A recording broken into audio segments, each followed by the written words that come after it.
मी प्रतिभा Galande मोरेस world या YouTube channel मध्ये आपल्या सगळ्यांचं हार्दिक स्वागत करत आहे। तर आज आपण आलो आहोत अंजली कृषी पर्यटन केंद्र तरडगाव इथे, जे पुणे आणि पंढरपूर हायवे लगत आहे। सातारा जिल्ह्यामध्ये हे केंद्र येतं। तर ह्या केंद्राचे मालक सेंटर ओनर आपल्या सोबत आहेत। तर आपण सगळ्यात अगोदर सरांची ओळख करून घेऊया। सर, तुम्ही तुमची ओळख करून द्या। नमस्कार, नमस्ते सर। मी शेतकरी हेमंत नामदेव गायकवाड, तरडगाव। आणि ह्या कृषी पर्यटन केंद्राचं कुठलं असं एक वैशिष्ट्य आहे ते तुम्ही आमच्या सगळ्या व्ह्यूअर्सला, जे प्रेक्षक बघतायत आपला व्हिडिओ, त्यांना सांगू शकता?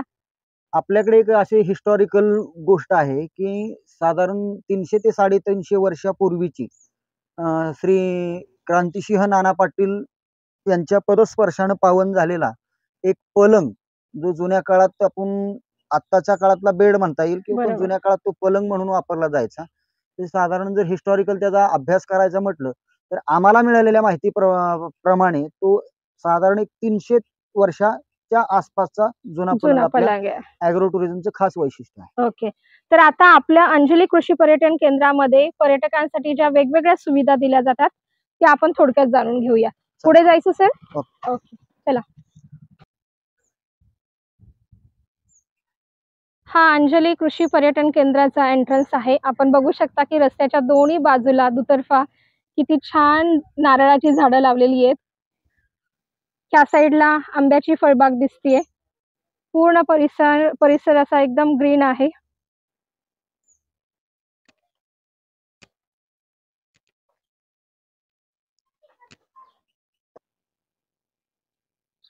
ह्याचं पूर्ण क्षेत्र किती आहे कृषी पर्यटन केंद्राचं? 17 एकर। 17 एकर।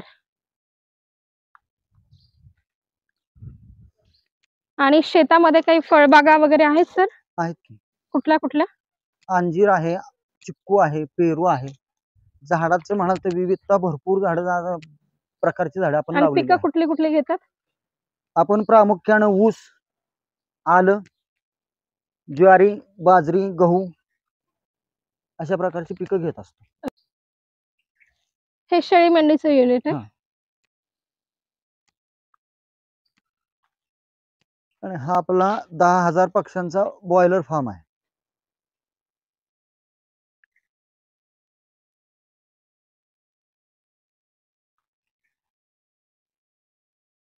आता आपण कृषी पर्यटन विभागामध्ये एंट्री करतोय। हे ह्याचा एंट्रन्स आहे। सर, कृषी पर्यटन सुरू करण्यामागे तुमची प्रेरणा काय होती? कृषी पर्यटनची प्रेरणा अशी आहे की आपल्या ग्रामीण भागातील जे सर्वसामान्य माणसं आहेत ते बाहेर जाऊ शकत नाही। बरोबर।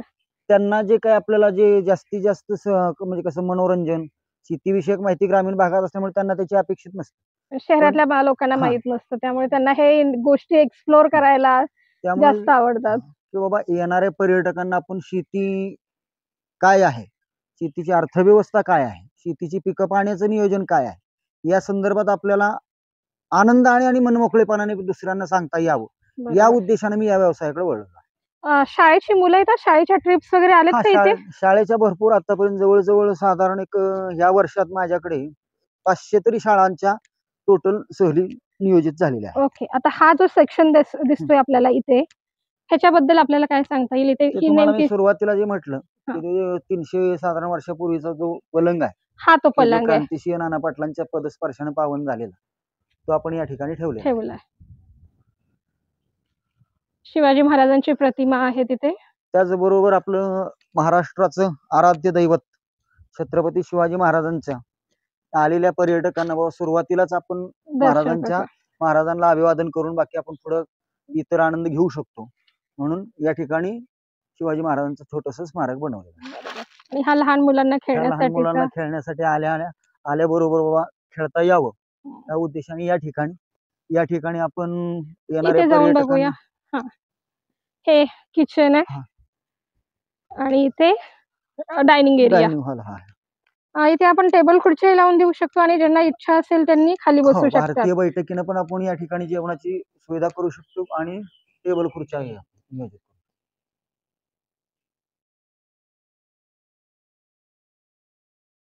आता पर्यटकांसाठी तुम्ही वेगवेगळे काही आउटडोर गेम्स वगैरे खेळ देता का?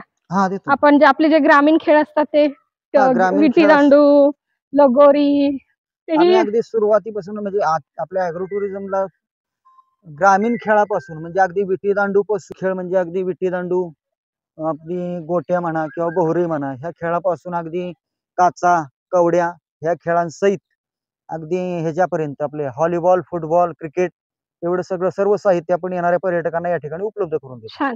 आणि पर्यटकांना शिवार फेरीला नेता? हा, ओके. शिवार फेरीसाठी आपण ड्रम ट्रेन राईड किंवा ट्रॅक्टर ट्रॉली राईड 2 in 1 दोन्ही. हो. या पद्धतीनं आपण या आलेल्या पर्यटकांना त्या ड्रम ट्रेन राईड बरोबरच शिवार फेरी दोन्ही किंवा आहे. ट्रॅक्टर ट्रॉली मधून शिवार फेरी या पद्धतीने आपण त्यांना ती सेवा उपलब्ध देतात. आता इथे आपल्याला स्टेज दिसतोय आणि त्याच्या समोरच खूप छान लॉन आहे.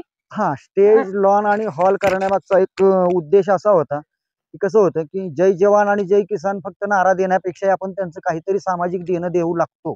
बरोबर. या कारणानं आमच्या ॲग्रो टुरिझमला फक्त एकच नियम आणि अट अशी आहे की तो शेतकरी असावा.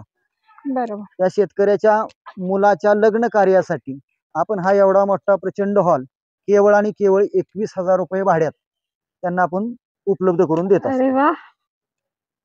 आणि पर्यटकांसाठी पॅकेजेस कसे दिलेले आहेत? म्हणजे तुम्ही 1 डे, 2 डेज किती दिवसाची ट्रिप करता? सध्या तूर्त आपण फक्त 1 डे पिकनिक स्पॉट म्हणून आपण, कारण केलेलं आहे. आपल्याकडे राहण्यासाठी रेसिडेन्शियल जे समाजा व्ह्यू पाहिजेत ज्यांना अपेक्षित त्या आपण देऊ शकत नाहीये. त्या कारणानं आता आपण काय करतोय की या ठिकाणी 1 डे पिकनिक स्पॉट म्हणूनच आपण नियोजित केलेलं आहे. त्यामध्ये आपण वेगवेगळे प्रकारचे पॅकेजेस ठेवलेले आहेत. पहिलं पॅकेज आपलं आहे की एंट्री फीस फक्त केवळ आणि केवळ 300 रुपयामध्ये येणाऱ्या पर्यटकांना आपण या ठिकाणी सर्व ऍक्टिव्हिटीज दिवसभरासाठी केवळ 300 रुपये नाममात्र किंमत घेऊन आपण त्यात देत पण असतो. त्याच्यामध्ये जेवण इन्क्लूड आहे का? नाही, त्यामध्ये जेवण इन्क्लूड नाहीये. जेवणाचे दुसरं पॅकेज जे आहे ते 750 रुपये प्रति व्यक्ती मोठ्यांना आणि 400 रुपये 10 वर्षाच्या आतल्या मुलांना. दिल्यानंतर आल्याबरोबर आपण त्यांना वेलकम ड्रिंक देतो. त्याचबरोबर उत्कृष्ट असा नाश्ता देतोय. त्या प्लस बरोबर महाराष्ट्रीयन शुद्ध शाकाहारी जेवण आणि 4 वाजता आईस्क्रीम या पद्धतीचं आपलं पॅकेज आहे की जे नाममात्र 750 रुपये किमतीत आपण येणाऱ्या पर्यटकांना देतो. आणि लहान मुलांसाठी? आणि लहान मुलांसाठी 10 वर्षाच्या आतल्या मुलांसाठी तेच पॅकेज फक्त 400 रुपये 400 रुपयामध्ये देतो. छान. पुढे जाऊन आपण पुढच्या दुसरं कुठलं टुरिस्ट अट्रॅक्शन आहे ते बघूया. हे इथे आपण स्विमिंग पूल पाहताय. स्विमिंग पूल अगोदर मॅडम परिस्थिती अशी आहे की आपल्या ह्या शेजारूनच अगदी आपल्या प्लॉटच्या शेजारून पुणे ते फलटण रेल्वे लाईन नवीन सुरू झालेली आहे की जी रेल्वे लोणंदपासून ट्रॅक आहे. फलटण पर्यंत. तर ते आलेल्या विद्यार्थ्यांना किंवा पर्यटकांना त्या रेल्वेचा पाहण्याचा आनंद घेता यावा म्हणून आपण हे मचान बनवलेलं आहे. याच्यावर जर आपण वर गेल्यानंतर आपल्याला पूर्ण सगळा व्ह्यू दिसत पूर्ण असेल. व्ह्यू दिसतो या ठिकाणी. आता त्या 600 रुपयाच्या पॅकेज मध्ये हे स्विमिंग पूल पण इन्क्लूड आहे? हा, त्या 600 रुपयाच्या पॅकेज मध्ये स्विमिंग पूल पण इन्क्लूड आहे, रेन डान्स पण त्याच्यात इन्क्लूड आहे, प्लस टोटल ऍक्टिव्हिटीज सगळ्या. ओके. अंजिराची बाग आहे समोर, अंजिराची बाग. त्या शेजारी आपण पेरूची बाग लावलेली आहे, तैवान पिंक पेरू आहे. त्याच्या शेजारी 150 झाडं आपण केशर आंब्याची लावलेली आहे. येणाऱ्या पर्यटकांना भविष्यात आपल्याला सगळ्या फळांचा आस्वाद देता यावा या उद्देशाने हे सगळं केलं. आणि ह्या साईडला त्या बाजूला पण आपलंच आहे ना? हो, ऊस दिसतोय. आणि हे जे आपलं टोटल 17 एकर क्षेत्र उभ्या पट्ट्यात आपलं आहे त्यातलं 6 एकर क्षेत्र आपण ह्या ऍक्टिव्हिटीज आणि ह्या गोष्टींसाठी डेव्हलप केलेलं आहे. ओके. आणि ह्या मच्छांवरून आपण हा पूर्ण अंजली कृषी पर्यटन केंद्राचा व्ह्यू पाहू शकतो. बघा किती सुंदर आहे.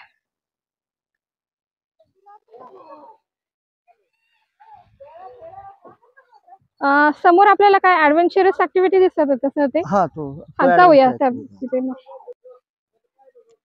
ही फुलझाडे आहेत. आपलं राज्य फुल जे तामण आहे ते हे तामणाची झाड आहेत. तामणाची झाड आहेत.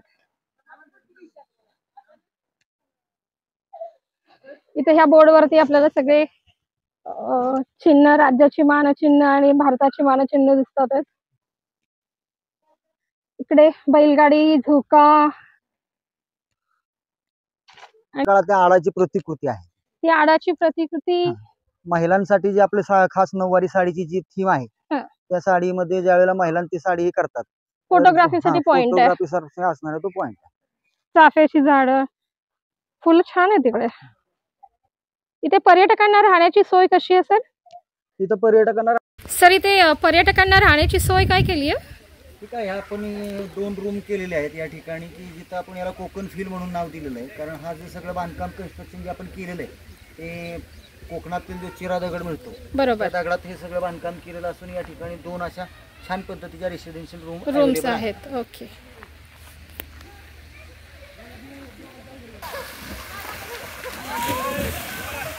आपण या ठिकाणी कृषी पर्यटन केंद्रावर येणाऱ्या पर्यटकांसाठी 60x40चा प्रशस्त असा स्विमिंग पूल आहे.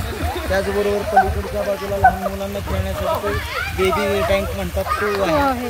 त्या शेजारी आपण रेन डान्सची व्यवस्था केलेली आहे आणि येणाऱ्या पर्यटकांना कपडे बदलण्यासाठी जेंट्स आणि ladies separate room changing room आहेत. पाणी पूर्णपणे फिल्टर व्हावं, आरोग्याला कोणताही त्रास येणाऱ्या पर्यटकांना होऊ नये या कारणाने आपण दिवसाची अशी फिल्टर रूम बसवलेली असून या ठिकाणी पाणी फिल्टर होण्याची सोय चालू आहे. आणि पाण्याचा सोर्स काय ह्या शेतावरती? आपल्या शेतावरच असणाऱ्या 2 ज्या विहिरी आहेत त्या विहिरीच्या माध्यमातून येणारं पाणी हेच आपण या टोटल ॲग्रो टुरिझममध्ये वापरत असतो. अगदी पिण्यापासून सर्व कार्य. ओके. फ्लेक्स लावलेले आहे. सेंद्रिय खतासंदर्भातची माहिती आपण लावली. हो, पूर्ण ॲग्रो टुरिझम सेंटरमध्ये आपल्याला वेगवेगळ्या प्रकल्पाची माहिती दिली आहे. या ठिकाणी आपण झाडाची विविधता अशी ठेवलेली आहे की ते चेरीचं झाड आहे, त्याच्या शेजारी हे आपण स्टार फ्रूट लावलेलं आहे. स्टार फ्रूट बरोबर हे जाम आहे आणि याचेच आपण सगळीकडे पार्टिनेशन त्या पद्धतीने केलेलं आहे. प्लस हे फणसाची झाड आहे.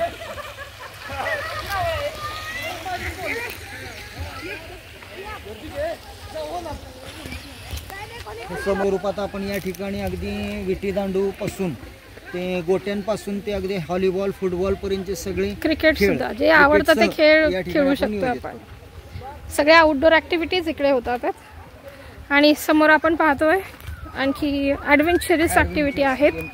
या ठिकाणी आपण नियोजन केलेलं काही काही पर्यटकांना ॲडव्हेंचरस ऍक्टिव्हिटी करायला आवडतात, त्यामुळे ह्याचंही नियोजन ह्या कृषी पर्यटन केंद्रामध्ये आहे. याला कुठलेही डिझेल पेट्रोल खर्ची पडत नाहीये. इलेक्ट्रिसिटीचा वापर करावा लागत नाही. याच्यावर 4 लोक बसल्यानंतर ते ऑटो फिरत फिरत वरही जातं आणि नॅचरली ते फिरत फिरत पुन्हा खाली. अरे वा. आणि ह्या समोरच्या सगळ्या ॲडव्हेंचरस ऍक्टिव्हिटी. याच ठिकाणी आता आपल्याला 125 फुटाची फील देणारी पलीकडे लाल जी दिसते ती पूर्ण जिप लाईन आहे. जिप लाईन करणार आहे. त्यानंतर 125 फूट नॅचरल बेसवर ते पण आपण भौतिकशास्त्राच्या नियमानुसारच करणार आहे.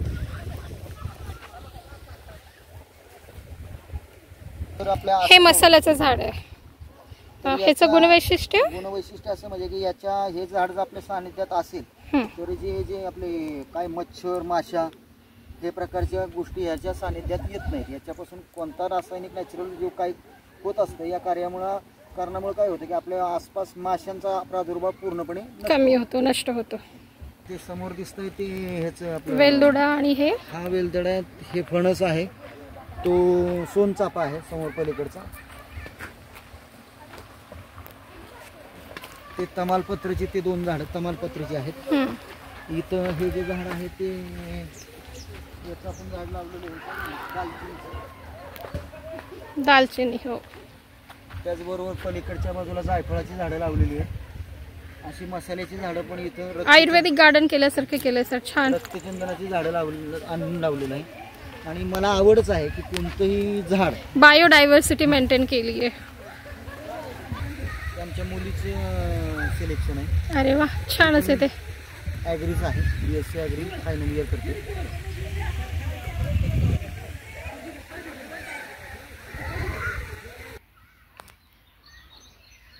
पर्यटनचा अंजली कृषी पर्यटनचा मेन उद्देशच एक आहे की सर्वांना म्हणजे लहान मुलांपासून वयोवृद्धांपर्यंत पुन्हा गरिबांपासून श्रीमंतांपर्यंत सर्वांना आनंद पर्यटनाचा घेता यावा. शहरातील माणसांना शेतीविषयक ज्ञान मिळावं. ग्रामीण भागातील माणसांना सुरक्षित पोहण्यासाठी स्विमिंग पूल आपण बनवलेला आहे. त्याचबरोबर रेन डान्स आहे. टोटल सगळ्या ॲडव्हेंचर ॲक्टिव्हिटीज आहेत. ॲग्रिकल्चर माहिती आपण देतो. विविध प्रकारची झाडं आपण या ठिकाणी लावलेली आहेत आणि प्रत्येकाला या ठिकाणी आल्यानंतर 100% समाधान त्या व्यक्तीचं होणं हे आम्ही आमचं कर्तव्य समजतो. आणि आत्तापर्यंत साधारण एक अंदाजे एक 25 ते 30 हजार पर्यटकांनी आपल्या ठिकाणी व्हिजिट दिलेले आहेत. शालेय सहली तर जवळजवळ 500च्या आसपास शालेय सहली झालेल्या आहेत. त्या सगळ्या विद्यार्थ्यांना देखील पूर्णपणे आनंद दिलेला गेलेला आहे. बऱ्याच जणांचे जे आपलं मनोगत आपल्याला ज्यावेळेला ते लिहून देतात किंवा व्यक्त करतात त्यावेळेला आपल्या कृषी पर्यटनच्या बाबतीत आज अखेर असा मला एकही व्यक्ती मिळाला नाही की ज्याने बाबा कोणतीही त्रुटी या ठिकाणी आहे. कारण कसं आहे, चांगलं तर प्रत्येकजण बोलतो. मी आवर्जून स्वतः शेतकरी असल्या कारणाने मी त्या व्यक्तींना मनोगतात एक स्पष्ट विचारतो की तुम्हाला इथं कोणती गोष्ट आवडली नाही. विचारलं जातं फक्त काय काय महत्त्वाचं आहे. हो हो. पण या ठिकाणी मला ते जाणून घ्यायचं व्यावसायिक म्हणून की जेणेकरून आपल्याकडून कोणतीही चूक राहू नये. बरोबर. किंवा एखाद्या व्यक्तीचं समाधान याना त्या कारणानं होत नाही अशी जी ती भूमिका आपण सुधरू शकतो. करेक्ट. त्या कारणाने आपण या ठिकाणी त्यांना विचारतो आणि येणारा पर्यटक या ठिकाणी अंजली कृषी पर्यटनला 100% सॅटिस्फाईड होऊन जातो. व्हेरी नाईस सर, तुम्ही तुमचा वेळ दिला आणि खूप छान प्रकारे आम्हाला माहिती दिली, त्याच्यासाठी मी तुमची मनस्वी आभारी आहे. आणि मी जे व्हिडिओ बघतात आहेत त्या सर्व लोकांना सांगू इच्छिते की फलटणपासून अगदी जवळ आहे, नक्कीच अंजली कृषी पर्यटन केंद्राला भेट द्या. Thank you so much sir. धन्यवाद.